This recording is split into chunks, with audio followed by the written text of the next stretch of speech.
I'm Charles Bell. Welcome to our WLD 265 class.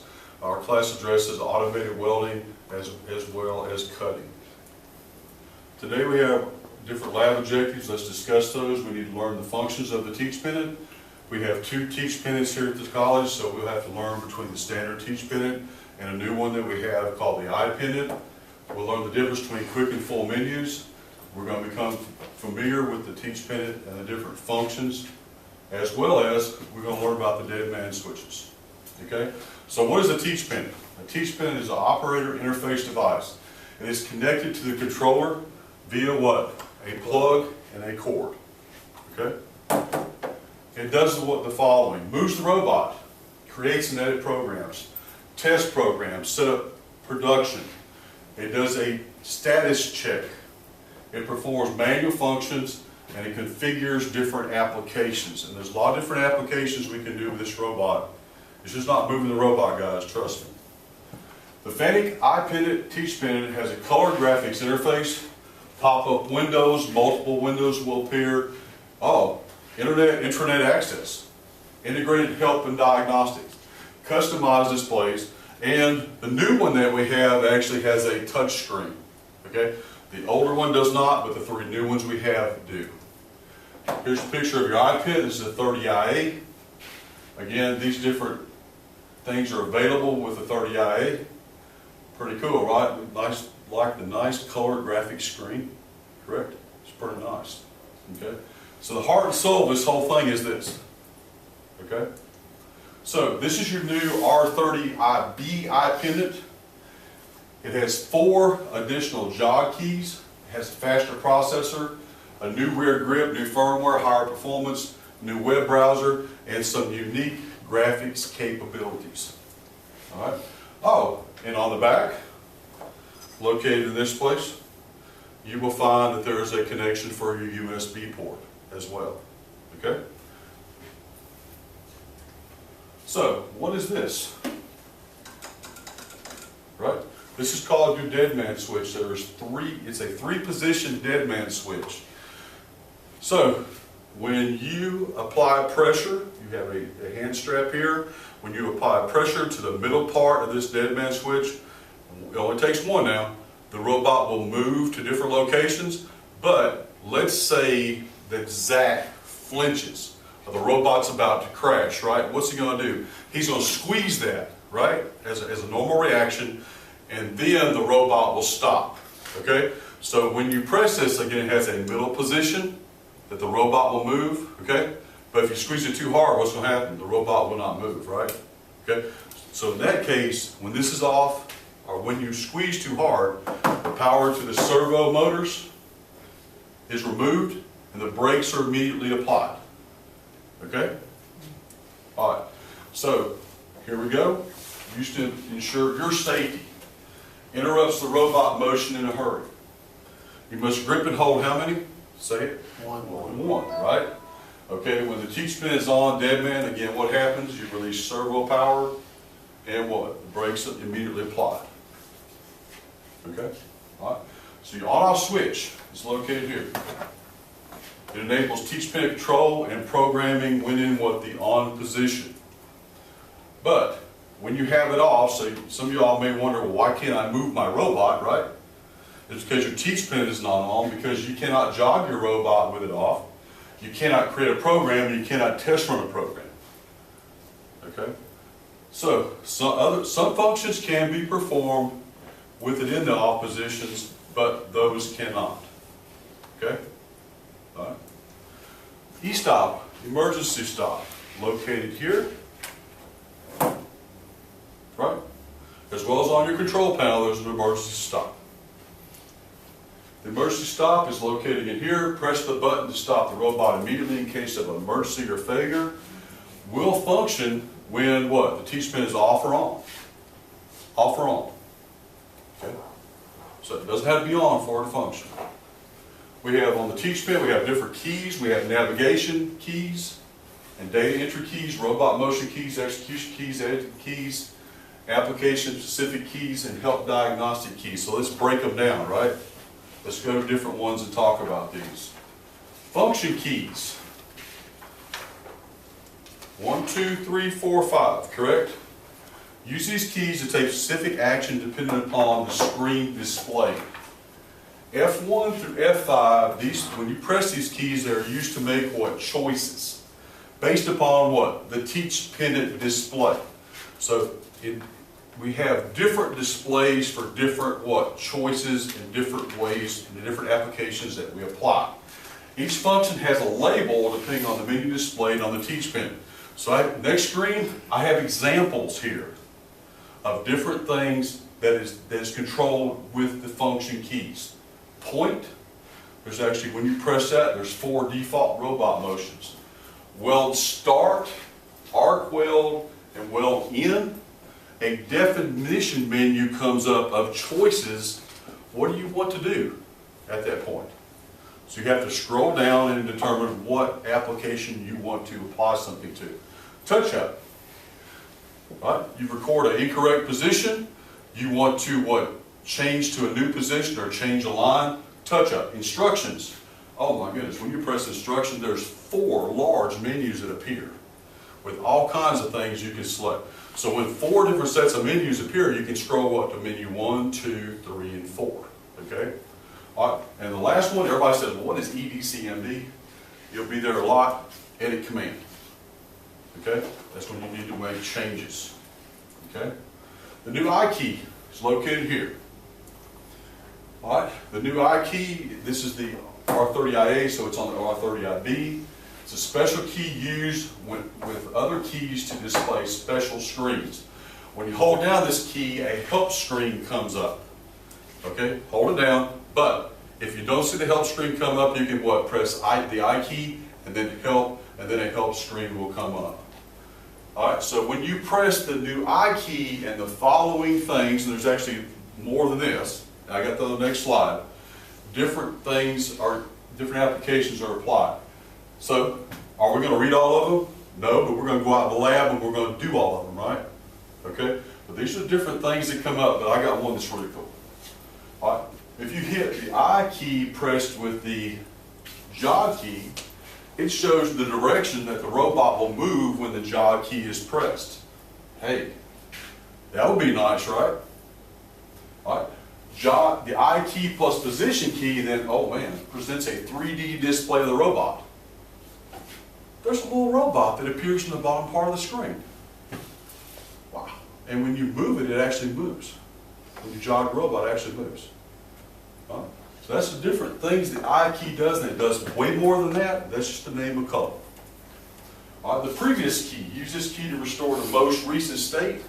So remember we said there was a lot of choices with the F1, F2, F3, F4, F5.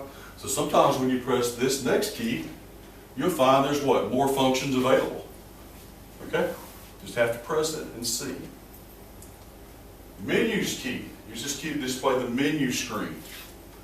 Oops, sorry. Menu key. Oh my goodness, look what comes up there. Utilities, manual functions, input outputs, file, select, data, position, alarm, setup, user, edit, status system, and test cycle. And there's a lot of other menus that appear as well when you select one of these items. So that's a lot of stuff that can be found there and a lot of useful things. Okay? And again, so that's what we're going to go on and what? Build on. The teach keys, you have 3 of them. See where it says teach? Okay? So that's pretty simple. I say go to the teach keys. You're going to say what? Select, edit, what, and then data. The select key is used to display the program selection screen. Edit is used to display the program edit menu. So it's kind of say what? Program selection, program edit, and what? Program data screen. Right there. So those are called what, Zach? What kind of keys?